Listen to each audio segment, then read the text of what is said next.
லூக்கா எழுதின சுவிசேஷம் 18வது அதிகாரம் 19 முதல் 14 வரை வாசிக்கண்டாம் 9வது வசனத்தை மட்டும் வாசி. அன்றியும் தங்களை பாருங்க, அப்ப சொல்றாரு, தன்னை என்னையே நான் நீதிமான் என்று நம்பி மற்றவர்களை அற்பமாக எண்ணின சிலரை குறித்து அவர் ஒரு உவமையை சொன்னார். ஆமென். அப்போ ஒரு ஆள் மட்டும் இல்லை, ஒரு சிலர் இருக்கிறாங்க. நம்ம சபையிலையும் இருக்கலாம். பிரசங்கம் பண்ணுகிறோம், ஆராதிக்கிறோம், பாடுகிறோம், ஆண்டவர் நாமத்தை மகிமைப்படுத்தும். இல்லை, நல்ல தரிசனம் பார்த்த பிள்ளைகளுக்கு இருக்கலாம். ஏதோ ஒரு சிலருக்கு இருக்கிறதுனால தான் ஆண்டவராகிய தேவன் இந்த வார்த்தையை நமக்கு இன்று தருகிறார். ஆமென். ஹல்லேலூயா. நம்ம இவ்வளமாக ஒரு நம்ம சபையை குறிச்சிட்டு நம்ம பெருமை மற்றவங்க எல்லாம் பரலோகத்துக்கு போக மாட்டோம். நம்மளும் சிஎஸ்சியில் அந்த மண்ணை கொட்டிட்டு இருந்தது. ஆர்சியில் போய் குறி கண்டு அந்த குறிச்செடியெல்லாம் போயிட்டு இனி இந்துக்கள் அது இது சப்பு சவரெல்லாம் போனவே தான். ஆமே, நம்ம தான் தூக்கி என்ன செஞ்சிருக்கிறார் ஆண்டவர்? ஜம்முன்னு நிறுத்தி இருக்கிறார். அப்போ உலகத்தில் இருக்கிற அத்தனை பேரையும் அற்பமாக எண்ணப்படாது. ஆமென். ஹல்லேலூயா. ஆண்டவர் ஆராதிக்கிறாங்களா? அவருக்கு விருப்பம். நம்மளை மனவாட்டியாக வச்சிருக்கிறாரா? காட் இஸ் கிரேட், கர்த்தருக்கு ஸ்தோத்திரம் என்று சொல்லிட்டு என்ன செஞ்சிடணும்? பெயரணும். ஆமென். ஹல்லேலூயா. இனி ஊழியக்காரங்க மாதிரி மந்திரவாதிக்கிட்ட போகிறேன், எங்கள் காணிக்காரன்ட்ட போகிறேன், அந்த மந்திர தகடெல்லாம் செய்து வச்சார். அது அவனுக்கு ஆண்டவர் கொடுத்த கிருபை. அவன் என்னத்தை தான் தூக்குறான்? பைபிளை தான் தூக்குறான். அவன் மந்திரம் செஞ்சாலும் சரி, மந்திரவாதிகிட்ட போகிறான் சரி, குறி கேட்டுன்னு வந்து சொன்னாலும் சரி, நாள் பார்த்தாலும் சரி, எது செஞ்சாலும் அவன் என்ன தூக்குறான்? அவனை நம்ம தாழ்மையாக நினைச்சப்படாது. ஆமென். ஆமென். அதை கணக்கு கேட்கியது யாரு? ஆண்டவர் கேட்டுருவார். அவன் மந்திரவாதி இப்போ சவுல் இல்லையா? சவுல் குறி பார்க்க போனானா இல்லையா? அஞ்ஞானம் பார்க்க போனானா இல்லையா? ஒரு காலத்தில் அவன் என்ன செஞ்சான்? அத்தனை பேரையும் வெட்டி கொண்டான், பலிபீடத்தில் இடித்து போட்டான். குறி பார்க்கவே எங்கே இருந்தால் தேடி தேடி தேடி தேடி கொண்டான். அதே அவன் தான் என்ன செய்கிறான்? ஒரு பொம்பளை காலில் போய் சரணடைஞ்சு கீழே விழுந்துட்டு அவன் கேட்கியா, உனக்கு யார் வந்தா நீ நம்புவ? நாசமா போனவன் சொல்றான், என்ன வழி நடத்தின யார் வரணும்? சுறுசுறுப்பான பாருங்க, சமஸ்த இஸ்ரவேலுக்கும் தீர்க்கதரிசியா இருந்தான். அவன் சும்மா இருந்திருப்பானா? அப்போ 50 வச்சுட்டு நான் எனக்கு உறங்க முடியல ஆண்டவரே இன்னைக்கு என்ன சொல்றேன்னு அப்படியே பார்த்துட்டு இருக்கேன். நினைச்சு வர சமஸ்த இஸ்ரவேலுக்கு அவன் ஒரு நாள் செம்மையா உறங்கியிருப்பானா? என்ன கேட்டால் உறங்கியிருக்க மாட்டான். 1 மணிக்கூர் 2 மணிக்கூர் கொடுத்து ஆழ்ந்த நித்திரையை கொடுத்து ஒரு நாளத்தை உறக்கத்தை கர்த்தர் கொடுத்துருவார், அது வேறவே. ஆனாலும் அவன் ஒரு நாள் அவன் சும்மா இருந்திருப்பானா? இருக்க முடியாது. அங்கண்டு ஒரு பராதி வரும், அந்த ராஜாட்டுன்னு வரும், இந்த ராஜாட்டுன்னு வரும், மற்றொன்று அவன் நிமித்தம் கேட்க வரும், இவன் நிமித்தம் கேட்க வருவான். அங்கே பலியிட விழிப்பினும், இங்கே பலியிட வைப்பினும், அங்கே ஒரு சமாதான பலி ஒண்ணுமே வேண்டாமா? அப்படிப்பட்ட சாமுவேல் தான் காணணும்னு சொன்னான். அப்படிப்பட்ட ஆண்டவர் அழைச்சல்ல. அவன் கேட்குறான், என்ன வழி நடத்தின சமஸ்த இஸ்ரவேலுக்கும் தீர்க்கதரிசியாக இருந்த யாரை பார்க்கணும்? சாமுவேலை பார்க்கணும்னு சொன்னான். பார்த்தானா? பார்க்கல. இன்னும் வந்து நிற்க. ஹல்லேலூயா. அந்த குறிப்பாக்கிய அந்த அந்த அந்த அந்த சாமுவேலை யார் பார்த்திருந்தது? சவுல் பார்த்திருந்தான். இந்த தீர்க்கதரிசிக்கு தெரியுமா தெரியாதா? பாகாலுடைய தீர்க்கதரிசிக்கு தெரியும். ஆமென். அவன் உடனே சொல்றான், இன்னும் வந்து நிற்கியா. உடனே இவன் கமந்து கிடந்துட்டே கேட்க, அடையாளம் என்னான்னு. இவன் பார்க்கணுமா வேண்டாமா?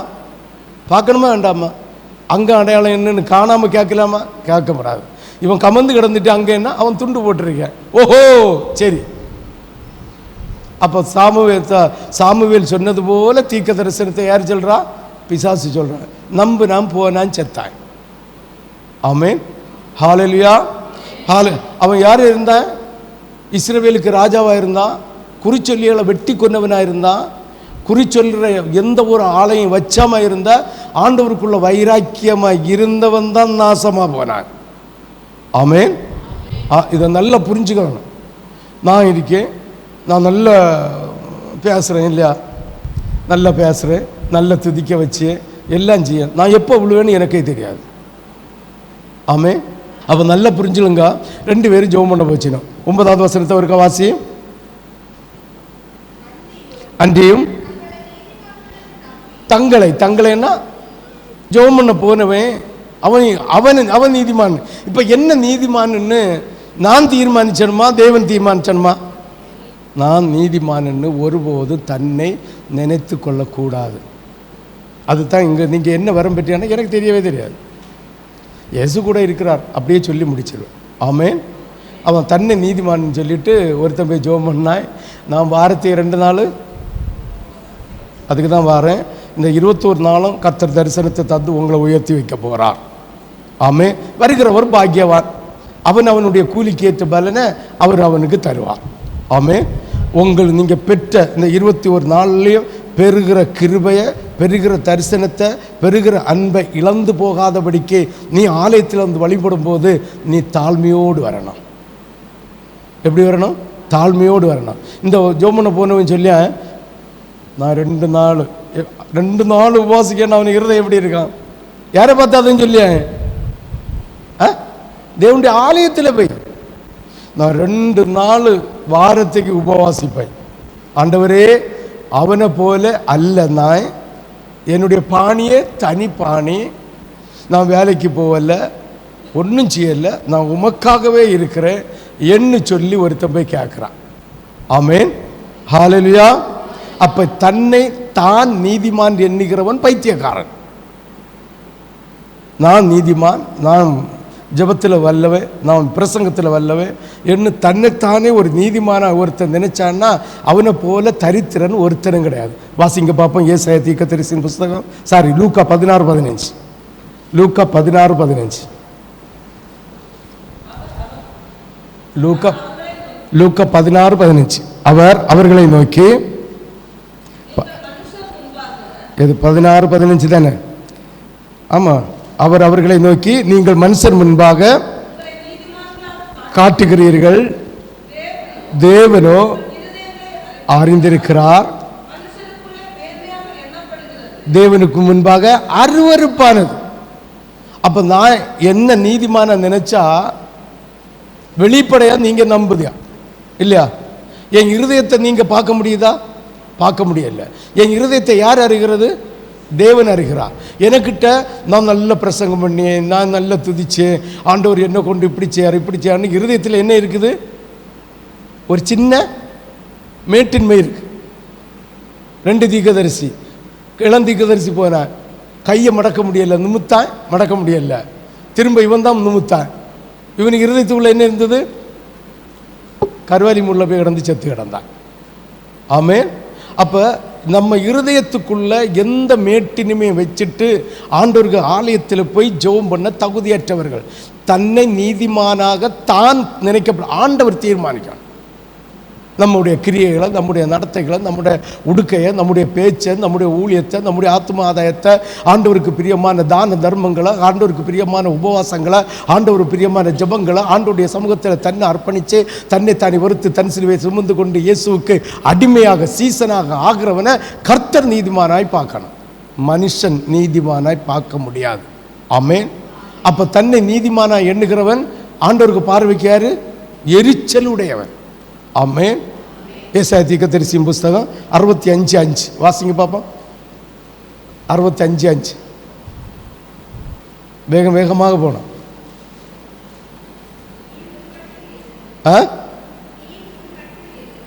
நீ உன் மட்டில் இரு, என் சமீபத்தில். ஆண்டவர் சொல்லி பாருங்க, உனக்கு இந்த தன்னை நீதிமானாக எண்ணக்கூடிய, அதாவது எனக்கு நல்ல தரிசனம் கிடைச்சி, நல்ல சொப்பனம் கிடைச்சி, நல்ல அபிஷேகம் கிடைச்சி, ஆண்டவர் எனக்கு வார்த்தைகளை தந்திருக்காரு, வரங்களை தந்திருக்கிறாரு என்று நீ நினைச்சா அது உன் மட்டுக்கு தான் இருக்கணும், என்கிட்ட வரப்படாதான்.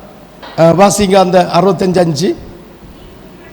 நீ உன் மட்டுக்கு இரு, என பக்கத்தில் நீ வராத, உன்னை பார்க்கிலும் நான் பரிசுத்தம் என்று சொல்லுகிறார்கள், என் கோபத்தால் ஆகிய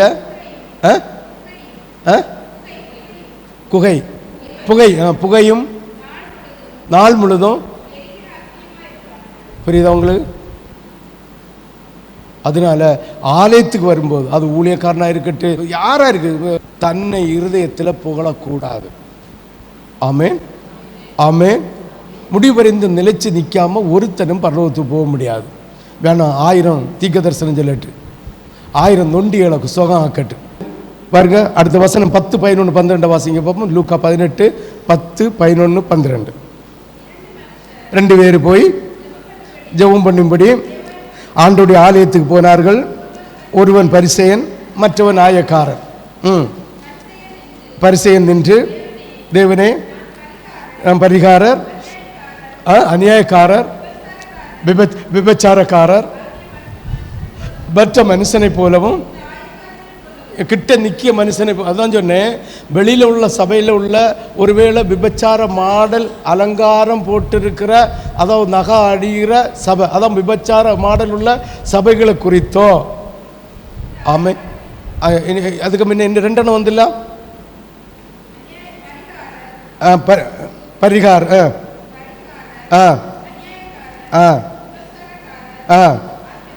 அப்ப உலகத்தில் இருக்க மற்றவர்களை குறித்து நம்ம சிந்திக்கப்பட. அதுக்கு அடுத்து நம்ம சபையில் இருக்கிறவங்க கிட்ட நிற்க ஆயக்காரன், அவனை போலையும் நான் இல்லை.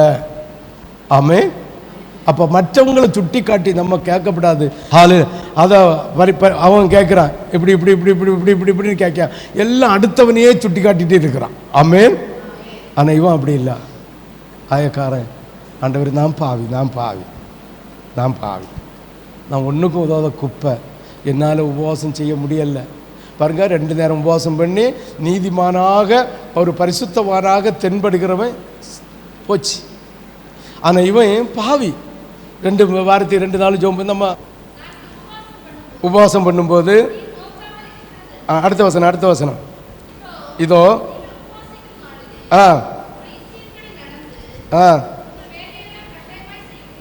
இல்லை நமக்கு 4வது வசனத்தை வாசி. இதோ வழக்குக்கும் வாதுக்கும் துஷ்டத்தனத்தை உடைய கையினால் குத்துகிறதற்கும் உபவாசிக்கிறீர்கள். கூக்குரலை உயர்த்திருந்தனாலே கேட்க பண்ணும்படியாய் இந்நாளில் உபவாசிக்கிறது போல உபவாசியாதிருங்கள். அப்படி அதுக்கு அர்த்தம் என்னன்னா, வாதுக்கு சூதுக்குன்னா ஒரு ஒரு ஒரு ஒரு ஒரு ஒரு ஒரு ஒரு ஒரு ஒரு சண்டை தீரக்காக, இல்லை ஒரு கேசு தீரக்காக வாதுக்கும் சூதுக்கும் தான் உபவாசம் இருக்குமே தவிர, நம்ம ஆத்மா பரலோகத்துக்கு போவதற்காக என்ன செய்யலை, உபவாசம் இருக்கல. ஏதாவது ஒன்று நடக்கணும்னு உபவாசம் இருக்கும், கடன் தீரணும்னு உபவாசம் இருக்கும். இதெல்லாம் நமக்கு கடன் இருக்கிறது ஆண்டவர் தெரியுமா தெரியாதா? பாஸ்டருக்கு பணம் தேவை இருக்கிறது தெரியுமா தெரியாதா? தெரியும். நான் போய் முழங்கால் போட்டு, ஆண்டவரே எனக்கு இந்த மாதம் இவ்வளோ ஜோம் எனக்கு தாரும்பா, யாருப்பா கேட்கலாமா? ஆண்டவரே கண்ணோக்கி பாரும், தேவைகள் இருக்கிறது. ஆமே. அதுக்கு வேண்டி உபவாசம். ஏன் ஆத்மா உபவாசம் இருக்கும்படி, என் ஆத்மா தேவனை நோக்கி கூப்பிடும்படி, என் ஆத்மா தேவனுக்கு பிரியமாக இருக்கும்படி உபவாசம் போடணும். நம்ம செம்மைப்பட்டு ஆட்டோமேட்டிக்காக தாராரு. ஒரு ஆஃபீஸ் இருக்குது, ஒரு தனியார் ஆஃபீஸு தான். அந்த ஆஃபீஸில் நம்ம வேலை செய்யும். நம்ம கிளியராக இருந்தால் முதலாளி பார்த்துட்டு சம்பளமும் கூட்டி தருவான், பதவி உயர்வையும் தருவான். நம்ம சரியில்லாமல் முதலாளிகிட்ட வந்து முதலாளியை காணும்போ, வணக்கம் பாஸ், வணக்கம் வணக்கம் முதலாளி, வணக்கம் முதலாளி, சார் வணக்கம், சார் வணக்கம் என்ன போய்ட்டு அப்புறம் போய்ட்டு புறங்கூறுனா, அல்ல அப்புறம் போய்ட்டு திமிராக இருந்தால் நம்மக்கிட்ட இருக்கிறவன் அங்கே போய் ஆப்பு வைப்பான். ஆமே. அப்படி கும்பிட வேண்டி தாழ்ந்து போண்டே நம்ம ஆண்டவன் அவனுக்கு பிரியமான காரியங்களை செய்துட்டே இருக்கும்போது அவனுடைய கண்களில் கர்த்தர் தயவு பாராட்டுவார். ஆமே. அப்போ நம்ம செய்ய வேண்டியதை செய்யாமல் உபவாசம் இருந்து பிரயோஜனம் உண்டா? என்னுடைய ஆத்மா சரியாகாமல், என்னுடைய ஆத்மா கர்த்தருக்கு பிரியம் இல்லாமல், நான் ஆண்டவருக்கு பிரியமில்லாமல் இருந்து உபவாசம் பண்ணி பிரயோஜனம் உண்டா? நோ. உபவாசம் என்பது நம்ம சரீரத்தை உடக்கி ஆண்டவரோடு ஒருமனப்படுகிறது. ஆண்டவரோடு ஒருமனப்படுகிறது. நம்ம ஆண்டவரோடு ஒருமனப்பட்டுட்டா தரிசனங்களை தாராரு. இதே போல கேட்கியதை தருகிற தேவன். ஆமே. யாக்கோபு என்ன செஞ்சான்? விண்ணப்பம் வச்சான், பதில் தரல, தனியாக போய் இருந்தான். ஆண்டவரேன்னு விழிச்சான், மனுஷன் வந்து இறங்கினார். மனுஷனுக்கு சாயல்ல தேவன் வந்து இறங்கினார். பாருங்க, தேவன் சொல்கிறாரு, எனக்கு காலை பிடிச்சி வச்சுருந்தான், நான் முடிஞ்ச என்ன ஒரு விடலேன்னு. யாரு? அதே யாக்கோபை உருவாக்கின தேவன் யாக்கோபு காலை பிடிச்சி வச்சுருந்தானா? ஆண்டவர் விடுஞ்ச என்ன ஒரு விடலையா? எவ்வளோ அன்பு பாருங்க யாக்கோபிட்ட. அவர் திறந்து ஒரு வார்த்தை சொல்லலைன்னா, இல்லை காலை உதறினா அவன் பீஸாக போயிடுவான். அந்த யாக்கோபிட்ட கர்த்தர் வச்சிருந்த அன்பை பாருங்க, பாசத்தை பாருங்க. அன்பினால ஆண்டவரை கட்டி போடலாம், அன்பினால புருஷனை கட்டி போடலாம், அன்பினால மனைவியை கட்டி போடலாம். அன்பில்லாத புருஷனும் அன்பில்லாத மனைவியும் ஒருபோதும் ஆண்டவர்கிட்ட அன்பு செலுத்த முடியாது. ஆண்டவரை கட்டி போடணும். இங்கே அன்பு ஒன்றாந்தான். ஆண்டவர் நம் மீது அன்பு வச்சிடணும். அவர் நம் மீது அன்பு வச்சக்கூடிய காரியங்களை நம்ம செய்யணும். ஆமென். ஹல்லேலூயா, ஹல்லேலூயா, ஹல்லேலூயா. யாருக்கெல்லாம் விளங்குது? இது 5வது வசனம். ஒடுக்கிறதும் நாணலை போல் கொள்ளுகிறதும்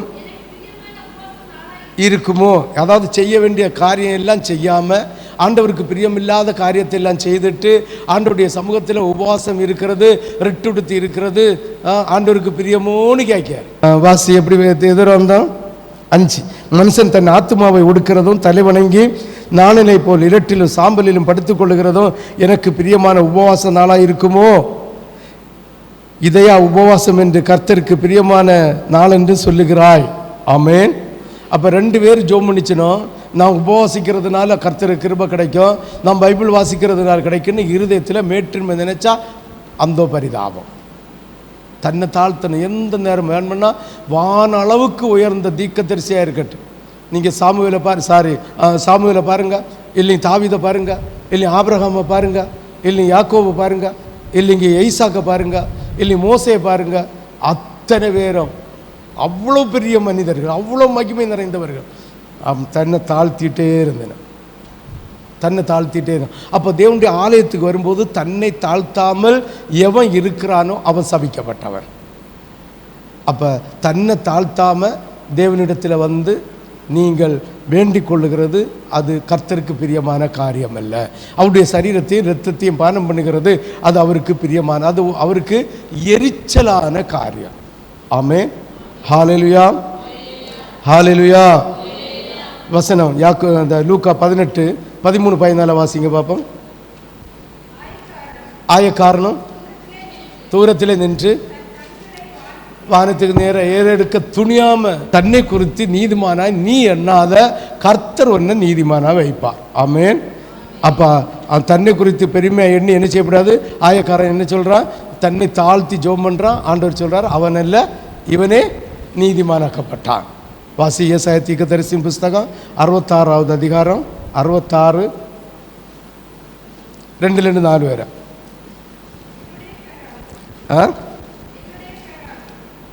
என்னுடைய கரம் இவைகளெல்லாம் சிருஷ்டித்ததினால் உண்டாயின என்று, ஆனாலும் சிறுமைப்பட்டு ஆவியில் நொறுங்குண்டு என் வசனத்துக்கு நடுங்கிறவனையே நோக்கி பார்க்கிறார். ஆமென். எப்படி? ஆண்டுடைய வசனத்துக்கு நடுங்கிறவனை தான் கர்த்தர் நோக்கி பார்க்கிறார். ஆலயத்தில் வந்து நான் உபவாசம் இருக்கிறேன், நான் ஜெபிக்கிறேன், நான் வீட்டில் 1 மணிக்கு ஒரு முழங்கால் போடுகிறேன், அது செய்கிறேன், இதை செய்கிறேன், இல்லைங்க என்ன கொண்டு முடியல ஆண்டவரே அப்படி இப்படின்னு சென்று ஆண்டவர் சமூகத்தில் வந்து ஆண்டவர்கிட்ட மற்றவர்களை குறை சொல்லி தன்னை தாழ்த்தாமல் இருந்தால் நோக்கி பார்க்கவே மாட்டார். ஆமென்.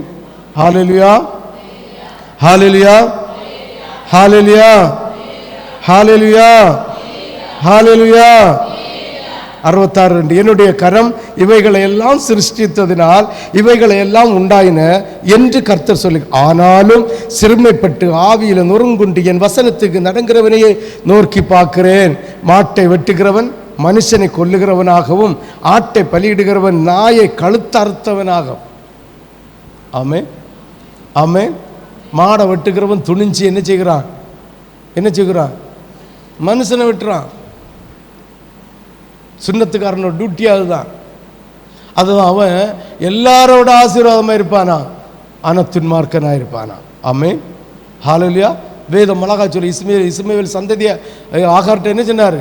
அவன் 7 ராஜாக்களை உடையவனாக இருப்பான். உலகத்தில் அவ்வளவு மணலத்தனையான பெருக்கத்தை உடையவனாக இருப்பான்.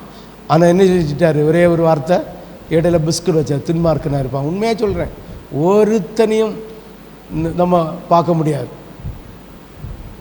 துன்மார்க்கன் சுன்னத்து பண்ணினவனை நீங்கள் ஜாக்கிரதையாக கையாளணும். அவன்கிட்ட நெருங்காமல் இருக்கிறது நல்லது. நெருங்கினா நம்ம பாதுகாத்து கொள்ளணும். அனுபவத்தை சொல்கிறேன், வேதமும் அதான் சொல்கிறேன். ஆமென். ஹல்லேலூயா, ஹல்லேலூயா, ஹல்லேலூயா, ஹல்லேலூயா.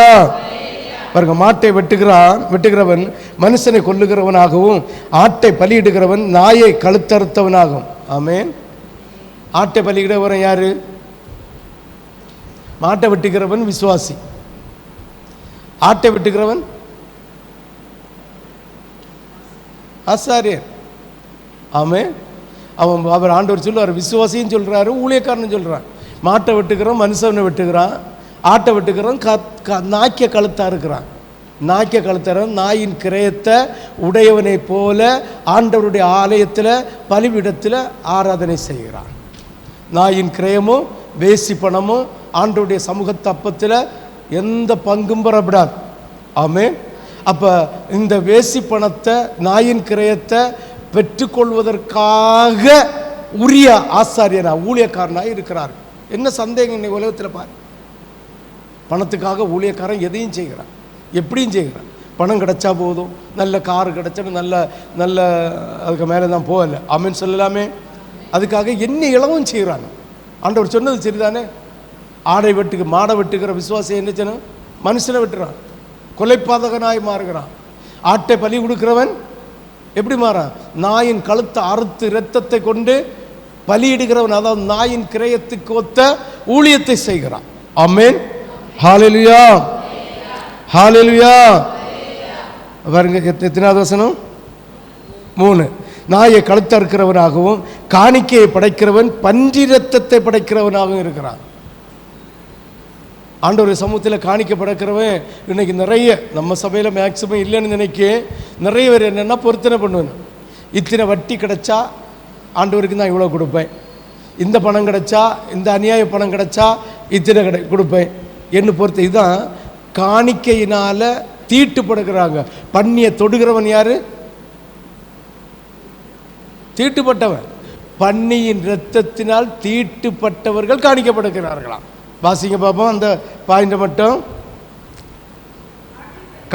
காணிக்கையை படைக்கிறவன் பன்றி இரத்தத்தை படைக்கிறவனாகவும் தூபம் காட்டுகிறவன் விக்கிரகத்தை ஸ்தோத்தரிக்கிறவனுமா இருக்கிறான். தூபம் காட்டுறவன்னா ஆராதனை வீரன். அது விசுவாசியாக இருக்கலாம், ஊழியக்காரனாக இருக்கலாம். ஆராதனை புகழ்ந்து ஆராதனை செய்கிறவன் என்னத்துக்கு படைக்கிறவனாக இருக்கிறானா? விக்கிரகத்துக்கு. ஆண்டவராகிய தேவன் வேதத்தில் வைத்திருக்கிற ஆவியோடும் உண்மையோடும் கருத்தோடும் ஜெபத்தோடும் ஆண்டவருக்கு பிரியமான ஒரு ஆராதனை செய்யாதவன் அவன் விக்கிரக ஆராதனை செய்கிறான். மனைவிக்கு ஆண்டவருக்கு கொடுக்க முக்கியத்துவத்தை விட மனைவிக்கு கொடுத்துட்டு ஆராதனை செய்கிறான். ஆண்டவருக்கு கொடுக்கிற முக்கியத்துவத்தை விட புருஷனுக்கு கொடுத்துட்டு ஆராதனை செய்கிறான். இது விக்கிரக ஆராதனை.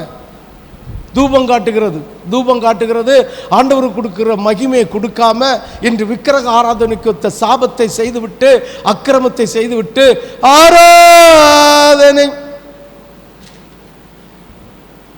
அந்த வசனத்தில் எல்லாமே அடங்கி வருது. இப்படியெல்லாம் செய்துட்டு தேவனுடைய ஆலயத்தில் வந்து நீ படிஞ்சு கொண்டு நாளைய மறுநாள் தேவனுடைய இரத்தத்தையும் சரீரத்தையும் பானம் பண்ணிங்கன்னா தீட்டுப்பட்டவள்.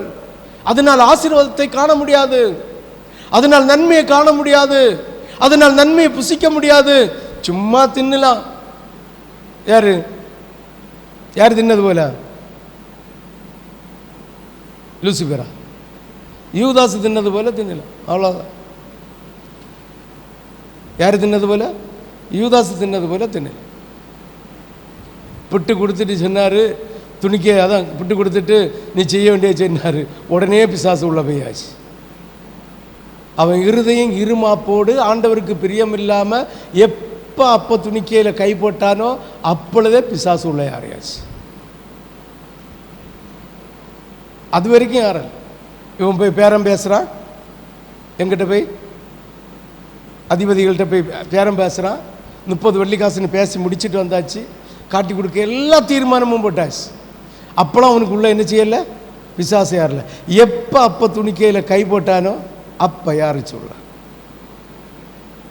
அப்போ ராபோஜன பந்தியில் கை போடுவதற்கு தீட்டு இல்லாதவர்களாய், தேவனுடைய அருவருப்பு இல்லாதவராய், தன்னை தாழ்த்தி ஆலயத்தில் வந்து தன்னை தாழ்த்துகிறவர்களாய் இருந்தால் அப்போ துணிக்கையில் கை போட்டால் அது ஆசீர்வாதம். மற்ற 11 பேரும் ஆசீர்வதிக்கப்பட்டனுமே. யூதாசை தவிர பாக்கி 11 பேரும் ஆசீர்வதிக்கப்பட்டது. 11 பேருக்கு பேரும் புகழ்த்தி வருது. 11 பேரும் செய்த ஊழியத்தை பார்த்தா நம்ம ஒரு ஊழியமும் செய்யல, ஒரு அந்த அம்சத்தில் ஒன்று கூட செய்யல. அவன் இருதயத்தில் ஆண்டவருக்கு பிரியமில்லாத விக்கிரக ஆராதனை, பொருளாசை என்கிற விக்கிரக ஆராதனை உடையவனாக இருந்தான். சிந்தித்து பாருங்க, யோசித்து பாருங்க. அவருடைய ராபோஜன பந்தியில் அவருடைய இரத்தத்தை புசித்தவன் செத்து போன 11 பேரும் பேர் பெற்றவர்களானார்கள். ஆமேன். அப்போ பாருங்க, அடுத்து என்ன வருது? இரத்தத்தை படைத்தவனாகவும் தூபம் காட்டுகிறவன் விக்கிரகத்தை சோத்தரிக்கிறவனாகவும் இருக்கிறான். இவர்கள் தங்கள் வழிகளையே தெரிந்து கொள்ளுகிறார்கள். இவருடைய ஆத்துமா தங்கள் அருவருப்புகளின் மேல் விருப்பமாயிருக்கிறது.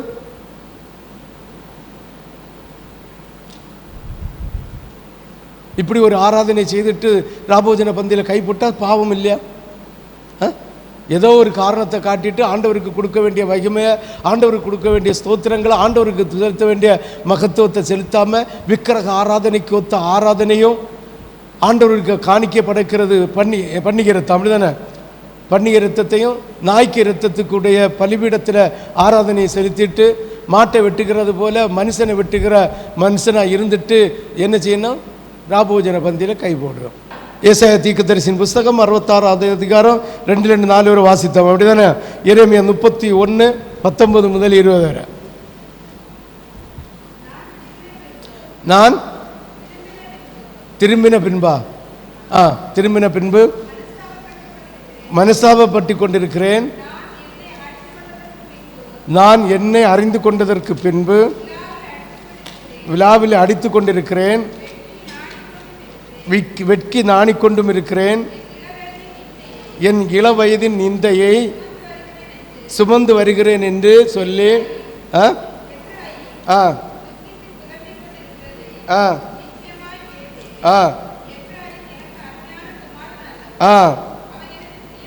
நான் வாசிக்கிறேன். நான் திரும்பின பின்பு மனஸ்தாபப்பட்டு கொண்டிருக்கிறேன். காரணம், ஆண்டவராகிய தேவன் எச்சரிக்கையோடு சொல்லுகிற இந்த வார்த்தையை குறித்தும் அவர் மனஸ்தாபப்படுகிறார். ஐயோ, என்னுடைய பிள்ளைகளுக்கு நான் இப்படிப்பட்ட வார்த்தையை கொடுக்க வேண்டுமோ, என்ன சொன்னாலும் புரியவில்லையே என்கிற வேதனையோடு கர்த்தர் சொல்லுகிறார்.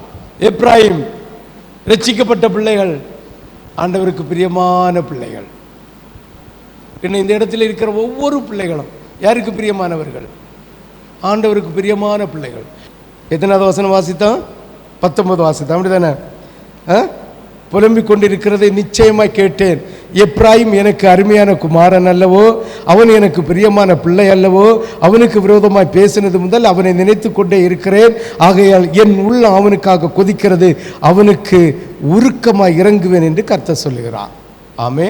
அவர் இன்னைக்கு தந்த வார்த்தையெல்லாம் உண்மைதான்.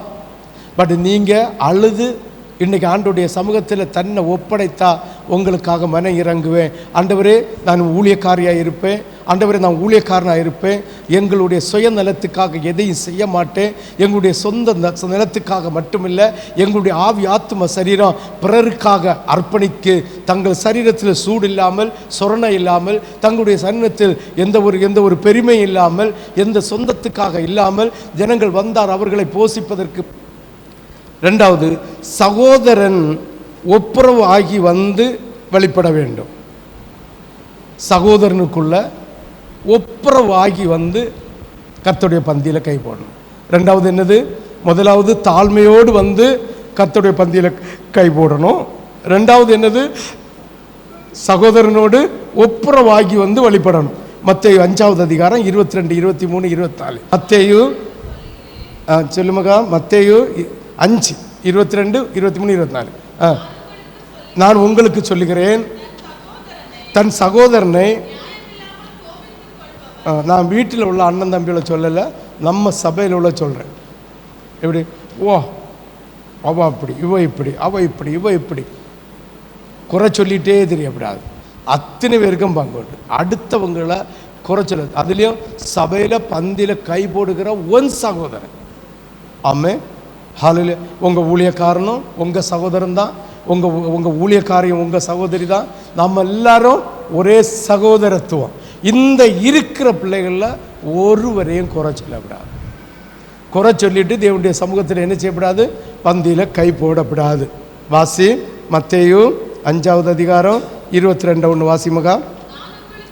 நான் உங்களுக்கு சொல்லுகிறேன், தன் சகோதரனை கோபித்துக் கொள்ளுவன் ஏதுவாயிருப்பான், வீண் என்று சொல்லுகிறவன் ஏதுவாய், மூடனே என்று சொல்லுகிறவன்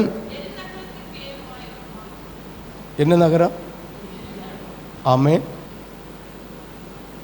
நியாயம் இல்லாமல் அந்த வசனத்தை வாசிங்க. தன் சகோதரனை புரிஞ்ச உங்களுக்கு?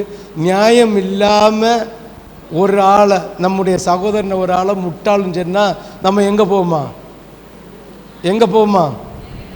எங்கே போவோமா? நரகம் இல்லை, எங்கே போவோமா? பாவம் செய்கிறவனுக்கு எங்கே பங்கு? நரகம்.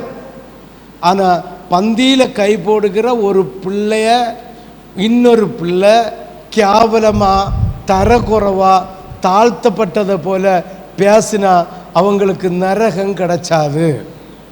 அப்போ என்ன கிடைச்சோம்? எரி நரகம் கிடைச்சோம். 22 வாசி. நான் உங்களுக்கு சொல்லுகிறேன், தன் சகோதரனை கோபித்துக் கொள்பவன் ஏதுவாயிருப்பான், சகோதரனை வீணன் என்று சொல்லுகிறவன் ஏதுவாயிருப்பான், எரி நரகத்துக்கு ஏதுவாயிருப்பான். 23 வாசி. ஆகையால் நீ பலிபீடத்தில் உன் காணிக்கையை செலுத்த வந்து உன் பேரில் உன் சகோதரனுக்கு குறை என்று சொன்னால் அங்கே நினைவு கூறுவாயாகில். காணிக்க போடம்பா சபையில் உள்ள ஒரு பிள்ளையோட கசப்பு சங்கடம் மன வருத்தம் இருக்குன்னா நீ காணிக்க கூட போடாத. ஹல்லேலூயா, ஹல்லேலூயா. சிந்திச்சு பாருங்க, யோசித்து பாருங்க. எரி நரகம் வேணுமா? நரகம் வேணுமா? பாவம் செஞ்சால் எங்கே போவோம்? நரகத்துக்கு போவோம். சகோதரன் ஒருத்தனை குறை சொன்னால் எங்கே போவோம்? அப்போ எரி நரகத்தை விட நரகம் கொள்ளாமா இல்லையா? அது 7 அடுக்கு உபத்திரவம் கூடுதல், இது 1 அடுக்கு உபத்திரவம் தான். அப்போ நரகம் கொள்ளாமா எரி நரகம் கொள்ளாமா?